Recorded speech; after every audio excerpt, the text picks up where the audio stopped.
हो गया? लाइव है?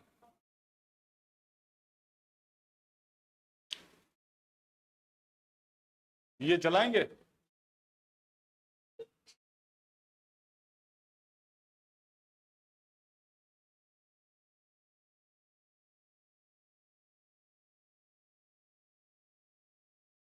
So, my dear students,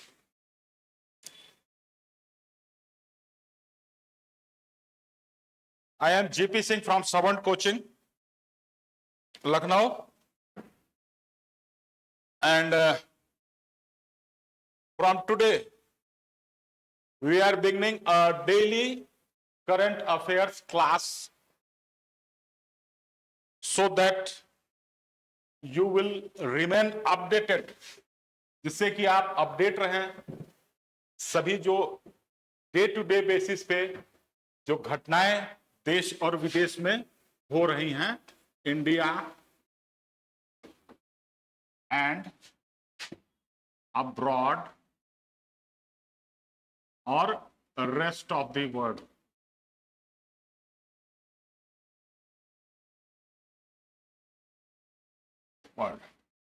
का current affairs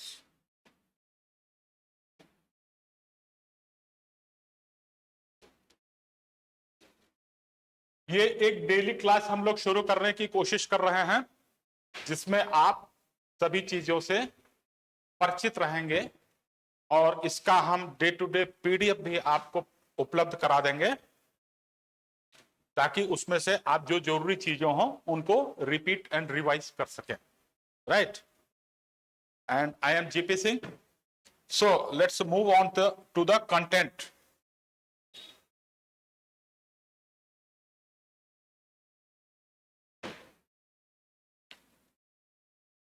This is the current affairs as being provided by our coaching class, current affairs. This is important for UPSC, UPPSC and other states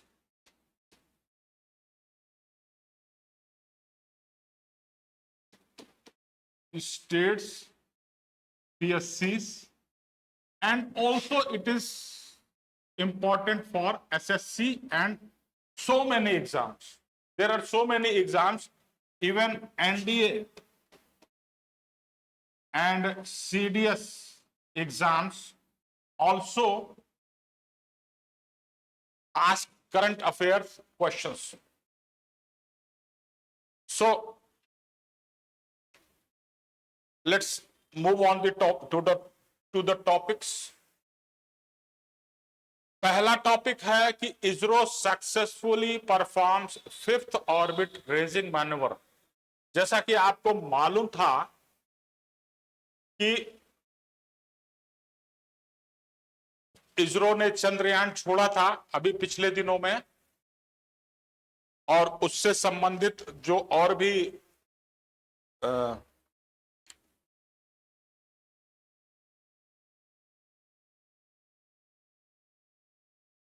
भी जो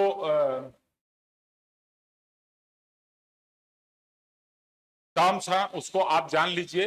इसरो हर कोई जानता होगा, और उसका जो है ये है telemetry, tracking and command network ISTRAC, ये भी सब लोग जानते होंगे।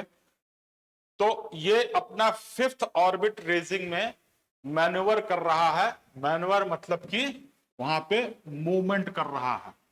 तो ये चीज जो है आपके जानने की है। इसमें जो इंपॉर्टेंट चीज है वो ये है कि ये जो हमारा चंद्रयान ऑर्बिट है वो कुछ इस तरह से मूव करेगा कि ये पृथ्वी है और इस पे से हमने इसको भेजा, और ये ऐसे ऐसे ऐसे ऐसे जाते जाते फिर जो है इस तरह से कुछ मूव करेगा। यहां पे जो गति पकड़ेगा ये पृथ्वी की आकर्षण शक्ति से, उसी गति का प्रयोग करके फिर हम इसको यहां पे प्रक्षेपित करेंगे। ये यहां पे महत्वपूर्ण है। इसको हम लोग और देखते हैं।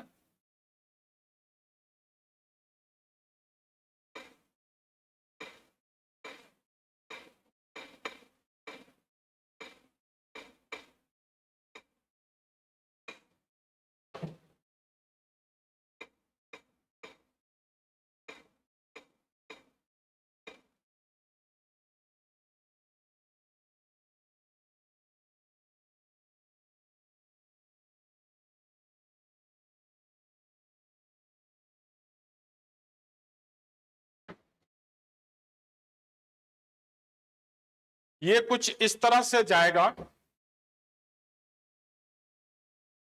इसरो ने इसको जारी किया है। ये जैसे मैंने अभी एक रफ सा डायग्राम बनाया था, ये छोड़ने के बाद ऐसे इसे अपनी कक्षा को बढ़ाता जाएगा। मेरे ख्याल से सबको दिख रहा होगा। और एक बार एक पर्टिकुलर जो कि बहुत ही प्री कैलकुलेटेड होता है कि किस तरह से वो जाएगा, कितने समय में, इसका एक एक सेकंड, एक एक माइक्रो सेकंड प्री कैलकुलेटेड रहता है। तो वो फिर एक पर्टिकुलर रोटेशन के बाद फिर ये जो है यहां से सीधा फिर यहां चला जाएगा। और वो जो इसके लिए शक्ति प्राप्त करेगा वो पृथ्वी की गुरुत्व की शक्ति से ये आगे बढ़ जाएगा। जो है गुरुत्व की शक्ति से ऐसे ऐसे ऐसे गोल गोल चक्कर काटेगा। फिर एक पर्टिकुलर टाइम पे वो जब बहुत स्पीड पकड़ लेगा तो उसको डायरेक्शन थोड़ा सा चेंज कर देंगे और वो फिर यहां आ जाएगा और चंद्रमा की गुरुत्व की शक्ति से इसमें ट्रैप हो जाएगा। और वहां पे फिर चंद्रमा की गुरुत्व की शक्ति से ये उसका रोटेशन, उसका चक्र, उसको चक्कर काटने लगेगा। और फिर धीरे धीरे धीरे धीरे धीरे धीरे अपनी कक्षा को छोटी करते करते करते करते आके यहां पे लैंड होगा। ये चीज जो है हमारे वैज्ञानिकों ने बहुत ही गहन कैलकुलेशन के बाद इसका पूरा ट्रेजेक्टरी डिसाइड किया है। और इस तरह से ये जो है जाएगा। इसको और भी इस तरह से देखिए, यहां से ये जा रहा है। ठीक है। तो यहां पे क्या बोल रहा है, 5th orbit raising manoeuvre complete. यहां पे ये 5th orbit raising manoeuvre complete हो गया, यानी कि इस स्टेज को क्रॉस कर चुका है वो और पृथ्वी की कक्षा को छोड़ चुका है। ये लगभग कल हुआ है। और अब अभी कहां है, ये जो है इस जगह पे है, इमेज टेम्परेरली मिसिंग। ये इसरो की तरफ से दिया गया है हमको, लेकिन अभी ये लगभग लगभग इसमें चित्रण दिया हुआ है। इसको आप इसमें समझने की कोशिश करें। ठीक है। इस तरह से एक और दिया हुआ है, इसको आप ध्यान से समझें। यहां से इसे चक्कर काटा और फिर यहां जाके ये, ठीक है। अब हम आते हैं आज की दूसरी खबर पे। वो संबंधित है राष्ट्रपति महोदया से।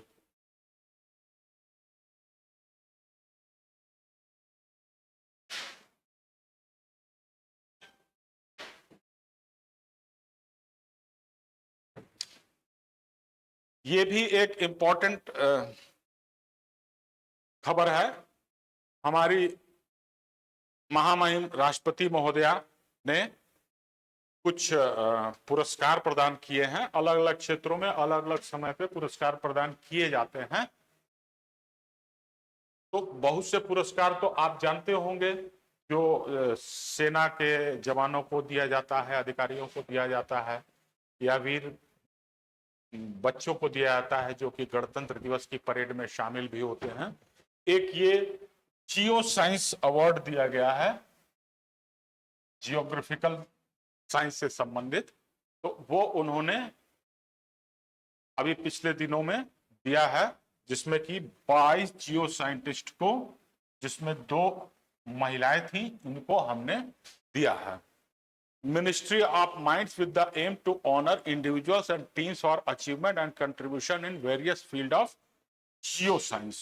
जियो मतलब जियोग्राफी या भूगोल से संबंधित जो है, तो आप देखिए मिनिस्ट्री ऑफ माइंस ने इसको दिया हुआ है। न्यू दिल्ली में इसको दिया गया है। अब इसके बाद आते हैं कि हमारा जो न्यायपालिका से संबंधित समाचार है, वो समाचार क्या कहता है कि धीरज सिंह ठाकुर साहब जो हैं वो 24 जुलाई को आंध्र प्रदेश हाई कोर्ट के मुख्य न्यायाधीश नियुक्त हुए। और ये नियुक्त कैसे होता है, ये सारे लोग जानते होंगे कि ये कॉलेजियम की सिफारिश होती है, कॉलेजियम को सिफारिश होती है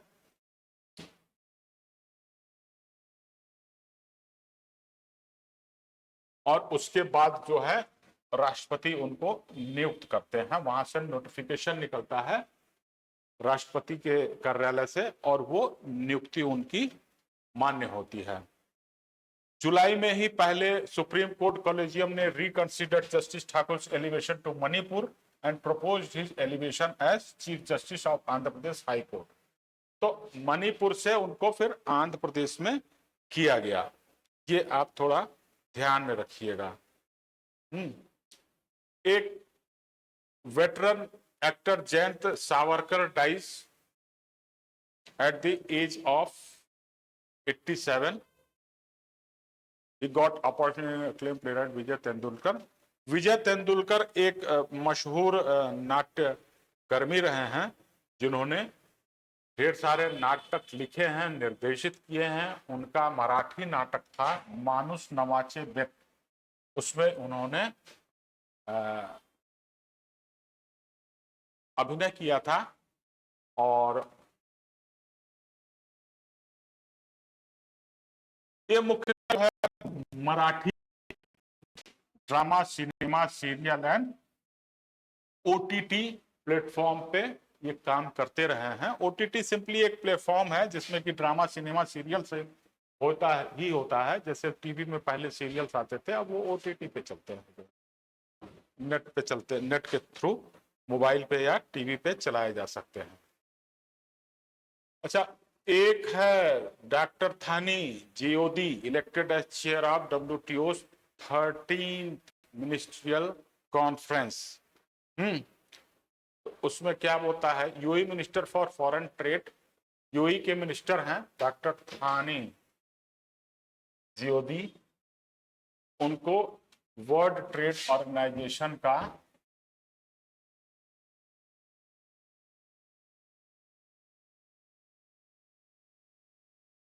विश्व व्यापार संगठन के जो मिनिस्ट्रियल कॉन्फ्रेंस है उनके 13वें सभापति के रूप में उनको चुना गया है। और ये कब होगा, अबू धाबी में होगा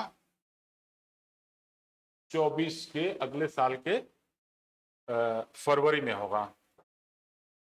और ये अनाउंसमेंट किया गया, इसका पीडीएफ भी गया है, इसको आप लोग एक बार सरसरी निगाह से देखिएगा। It will take only 10 minutes and after that another news from India, that is Punjab state government ने British Council Education India Private Limited से समझौता किया है कि शिक्षा विक्षा देगा बच्चों को उनके यहाँ के, जिससे उनको रोजगार के अवसर मिलेंगे।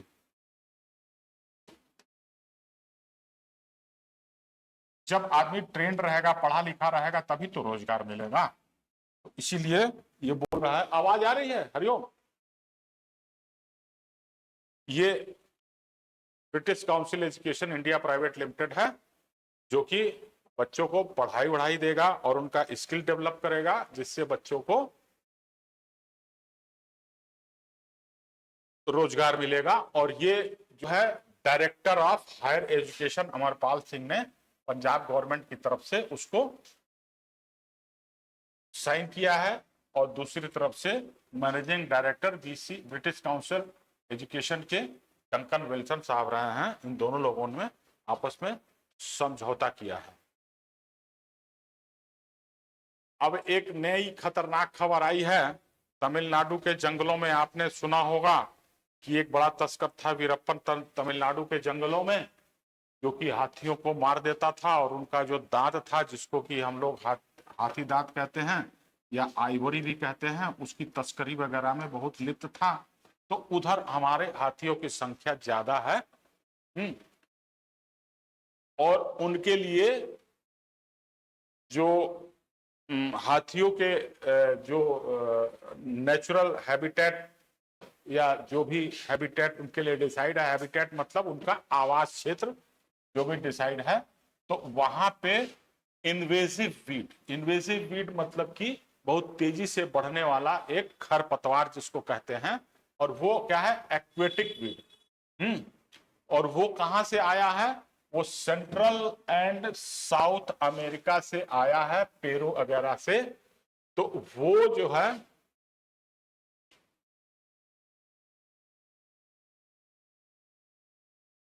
हाथी खा लेते हैं उसको, और उनको जो है फिर उनके लिए नुकसानदायक होता है, उनके स्वास्थ्य के लिए नुकसानदायक होता है।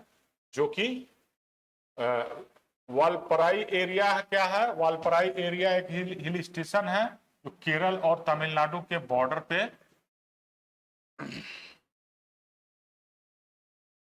स्थित है। वहां पे इसका प्रकोप ज्यादा देखा गया है। लुडविजिया पेरुवियाना, edible forage for elephants, goats and other herbivores, increasing the risk of man-animal conflict in the area. तो इस प्रकार से ये भी एक खबर है कि एक ऐसा खरपतवार आया हुआ है जो कि हाथियों के लिए नुकसानदायक है। अच्छा, ये एक मोदी जी एक ये करने वाले हैं। गुजरात के ग्रीनफील्ड एयरपोर्ट राजकोट के पास में हिरासर है, वहां उसका उद्घाटन करने वाले हैं। और उसी का जो है 27 जुलाई को उनकी 2 दिन की यात्रा होगी गुजरात में, जिसमें कि वो करेंगे, उसका उद्घाटन करेंगे। ठीक है, अभी क्या है, ऑस्ट्रेलिया का bilateral exercise with US. Australia और यूएस साथ साथ में बैठ के सैन्य अभ्यास कर रहे हैं, जिसका उन्होंने नाम दिया है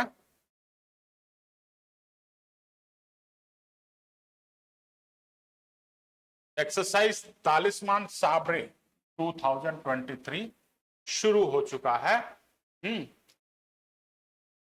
तो वो चीज जो है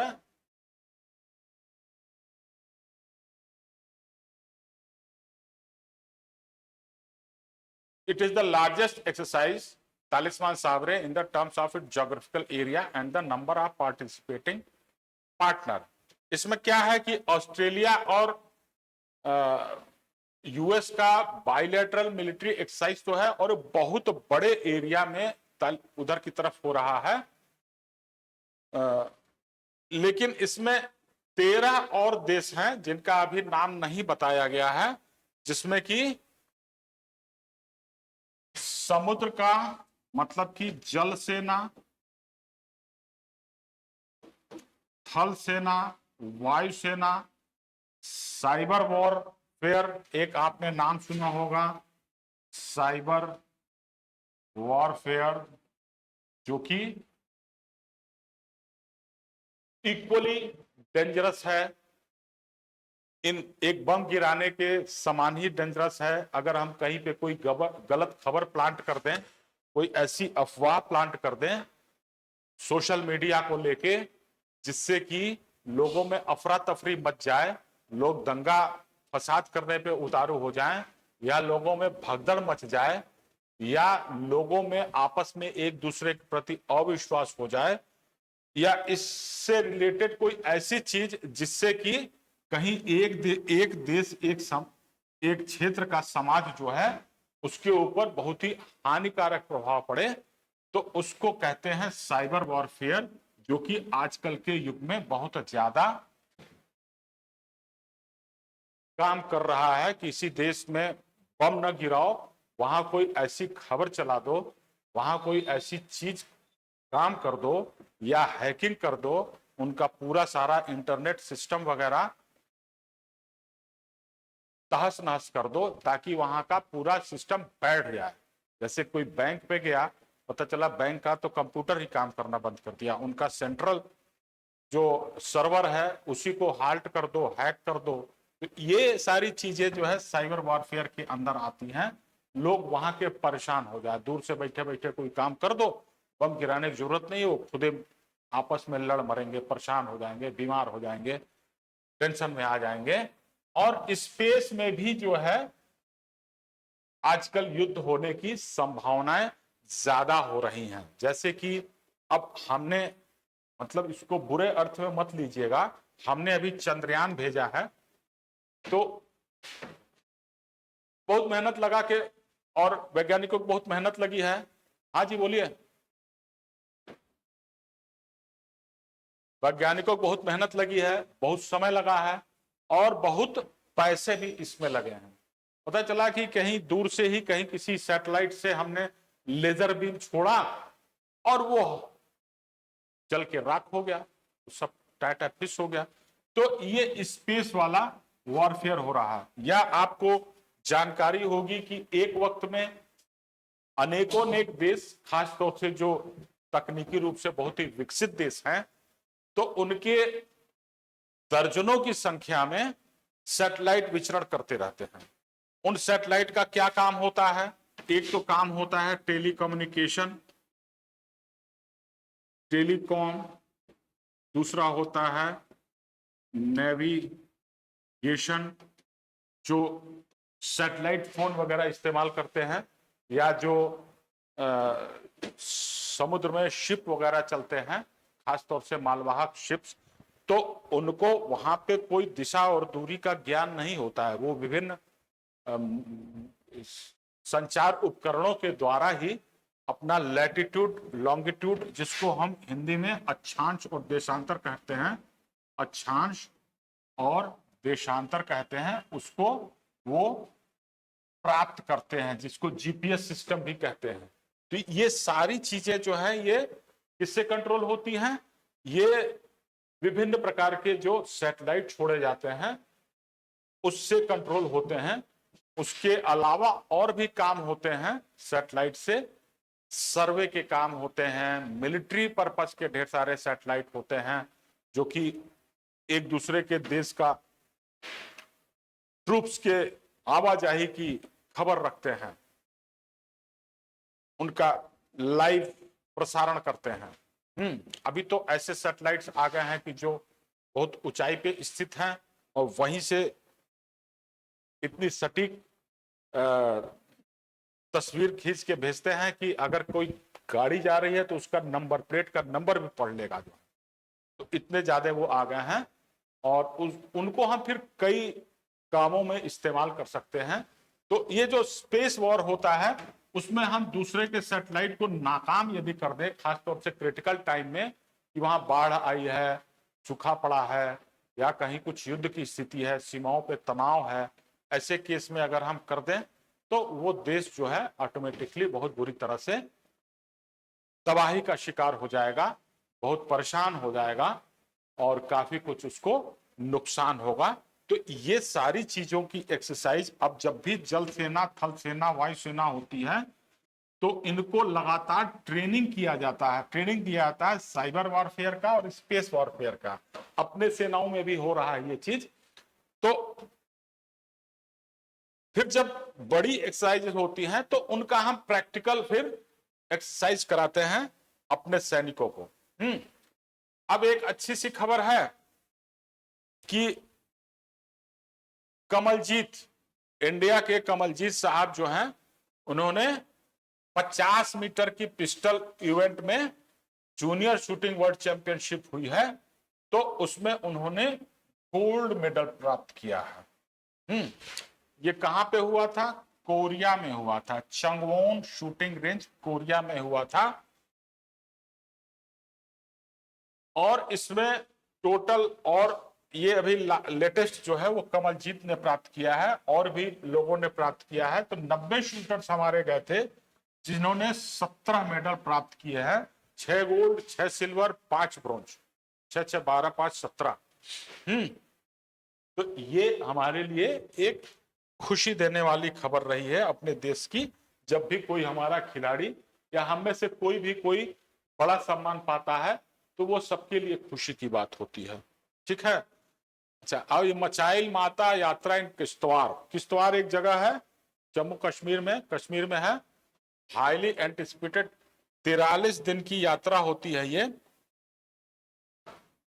और एनुअल होती है, ये प्रतिवर्ष होती है। 43 दिन की लंबी यात्रा होती है, किश्तवाड़ डिस्ट्रिक्ट में होती है। ये अब शुरू होने वाला है। ये कब होता है? It will conclude on 5th of September। तो उससे आप 43 दिन पहले जोड़ लीजिए, तो ये हमारी शुरू हो गई है। ठीक ना। और ये second most famous pilgrimage in the Jammu division, during which the thousand of devotees from across the country visit the scenic Paddar valley. ठीक ना। एक world biggest permafrost crater in Russia fast thaws as planet है। ये इसको आप पढ़ लीजिएगा, इसमें भी कुछ दिया हुआ है, कुछ दिया हुआ है। सेंट्रल प्लास नेशन वाइड इवेंट अंडर मेरी माटी मेरा देश।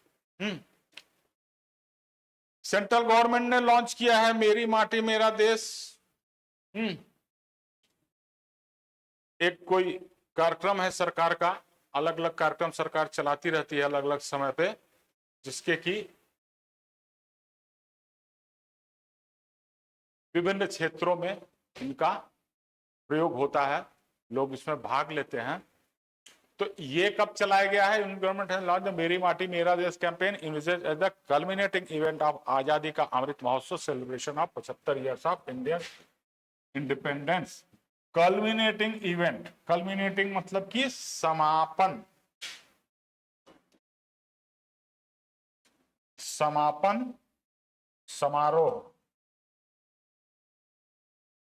में इस के रूप में जो 47 में देश आजाद हुआ, तो सन 2022 में 15 अगस्त 2022 से 75वां साल शुरू हुआ, जो कि अब की 15 अगस्त को खत्म हो जाएगा। पूरा साल मनाया गया आजादी का अमृत महोत्सव। तो इसमें क्या होगा? दिल्ली के कर्तव्य पथ पे देश के विभिन्न हिस्सों से मिट्टी लाई जाएगी और वहां पे एक डेवलप अ गार्डन बनाया जाएगा। और ये क्या होगा कि हर पंचायत से, पूरे देश के हर प्रदेश के हर जिले से, हर तालुका तहसील से, हर ग्राम पंचायत से थोड़ी थोड़ी मिट्टी लाई जाएगी, इकट्ठी की जाएगी। इस तरह के कार्यक्रम करने का उद्देश्य ये होता है कि देश के प्रति सम्मान और लगाव की भावना लोगों में बढ़े, अपने मिट्टी, अपने समाज, अपने देश, अपने राष्ट्र के प्रति लोगों में लगाव बढ़े। तो इस तरह की चीजों को करने के लिए सरकार लोगों को प्रेरित करती है कि आप अपनी मिट्टी से अपना स्नेह, अपना लगाव बनाए रखें। और जब दिल्ली में कर्तव्य पथ पे एक ऐसा गार्डन बनेगा कि जिसमें से कि हर ग्राम पंचायत की मिट्टी लगी होगी, तो हर ग्रामवासी कहेगा कि राजधानी में मेरी मिट्टी से एक गार्डन बना है, और उसके अंदर एक संतोष की और गर्व की भावना आएगी। इस उद्देश्य से इसको शुरू किया गया है। तो ये अगस्त 9 से और 15 के बीच में ये होगा। इस बीच सारी तैयारियां हो चुकी हैं। अगस्त 9 से फिर मिट्टी कलेक्ट करके और सब जगह से चलेगी। 15 अगस्त को वहां पे गार्डन का उद्घाटन होगा। इसी के साथ ही आज का जो करंट अफेयर्स का कार्यक्रम है वो समाप्त हुआ। कल 1 बजे के टाइम हम लोग फिर करंट अफेयर्स लेके फिर मिलेंगे। ठीक है, थैंक यू वेरी मच।